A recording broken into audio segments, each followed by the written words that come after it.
Rattraper un vaccin, quoi de plus normal quand on a loupé un rendez-vous? Les mamans sont particulièrement alertes face à l'importance de cette méthode préventive destinée à mettre leur nouveau-né ou bambin à l'abri de la maladie.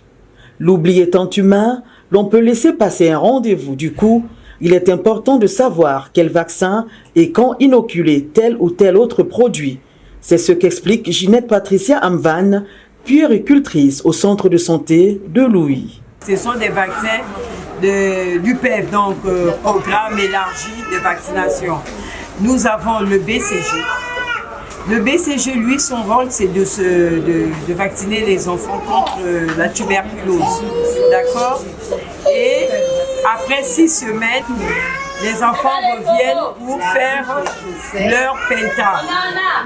Donc, plus les gouttes, donc la polio. Et lorsqu'on le leur fait, 1 mois après, on leur donne le prochain rendez-vous pour la deuxième dose. Toujours le penta plus les gouttes de polio.